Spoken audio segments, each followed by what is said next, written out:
মহাবীর Alexander যখন মৃত্যুশয্যায় শুয়েছিলেন, তখন সে তার সভাসদ বা শুভাকাঙ্ক্ষীদের ডাক দিলেন। ডাক দিয়ে বললেন যে আমার মৃত্যুর পর ৩টি ইচ্ছা রয়েছে আমার। এই ৩টি ইচ্ছে আপনারা পূরণ করে দিবেন। এক, যখন আমার মৃতদেহটি দাফনের জন্য নিয়ে যাওয়া হবে, তখন যেন আমাকে শুধু ডাক্তাররা বহন করে নিয়ে যায়।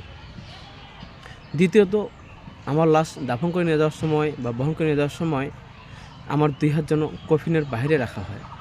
তৃতীয়ত, আমার লাশ বহন করার সময় উভয় পার্শ্বে বা সব দিকে আমার অর্জিত সমস্ত সম্পদ যেন ছড়িয়ে ছিটিয়ে দেওয়া হয়। তখন তার শুভাকাঙ্ক্ষী বা শুভাসদরা বললেন, হে মহাবীর, আপনার কাজটা আমরা যথাযথ পালন করার চেষ্টা করব, কিন্তু আপনি কি বলবেন যে কেন আপনারা এই ৩টি ইচ্ছে ছিল? তখন তিনি বললেন যে আজ এই বিশ্ববাসী দেখুক, একজন মহাবীর মৃত্যু হয়ে সে তার মৃত্যুর পরে তাকে কেউ বাঁচাতে পারল না, ডাক্তাররাই তাকে বহন করে নিয়ে যাচ্ছে।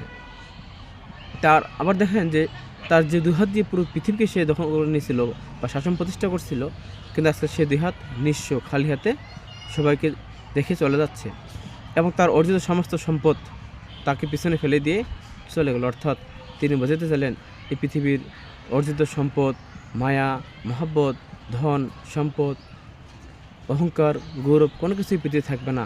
থাকবে একমাত্র তার ভালো কাজ এবং মানুষের তৈরি অমর সৃষ্টিগুলোই তার জন্য শ্রেষ্ঠ হয়ে দাঁড়িয়ে থাকবে।